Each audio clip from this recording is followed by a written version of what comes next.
What's up mga ka-eduk? Welcome to Usapang Edukasyon. Araw-araw pumapasok tayo sa school para matuto. Nag-aaral para sa mga quizzes, exam, activities, at iba pang mga school requirements. Pero have you ever wondered kung paano nga ba talaga tayo natututo? Bakit kaya may mga students na mas ginaganahang mag-aral kapag may rewards o recognition at bakit may mga students na mas natututo kapag naiintindihan nila ang lesson at nakagagawa ng connection sa mga dati nilang natututunan? Sa episode na ito, ating aalamin ang dalawang learning theories na magpapaliwanag kung bakit tayo natututo.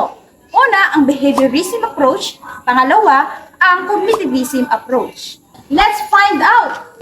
Unahin natin ang behaviorism approach. At para mas maintindihan natin ito, let's ask someone about their experience. Ayan, si Ate Isa from DPED. As a student, mas ginaganahan ka bang mag-aral kapag may natatanggap kang reward or recognition? Opo naman po as a student, mas ginaganahan po ako. And pag pinupuri po ako ng teachers and mataas po yung score na nakuha ko, is talagang mas pinagbubutihan ko pa po. That's a great answer. At ang experience na yan ay ang halimbawa ng behaviorism approach. According to this theory, learning happens through stimulus, response, and reinforcement. Sa madaling salita, kapag may reward at positive feedback, mas mataas ang chance na maulit ang magandang behavior. Now, let's move on to cognitivism.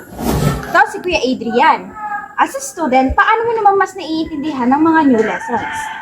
Para po sa akin as a student, naiintindihan ko po ang mga lesson through our previous lesson po, and at the same time po nagbibigay po yung mga teacher po namin ng mga different kind of games or related sa topic. Kaya po mas na-enhance and naiintindihan po namin yung mga lesson. Yun po.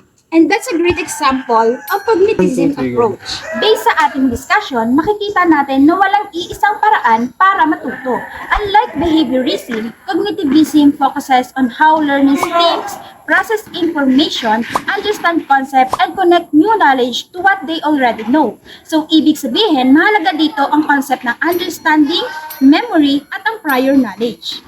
Ang behaviorism approach ay nakakatulong sa pamamagitan ng reward, reinforcement, at motivation. Samantala, ang cognitivism approach naman ay nakakatulong sa pamamagitan ng critical thinking, understanding concept, and connecting ideas. Magkaiba man ang kanilang approach, ang dalawang learning theories na ito ay mahalaga sa paglikha ng effective learning experience. This has been Usapang Edukasyon. Ako si Hannah J.T. de la Cruz at maraming salamat sa inyong panonood. And see you to our next educational journey. Bye!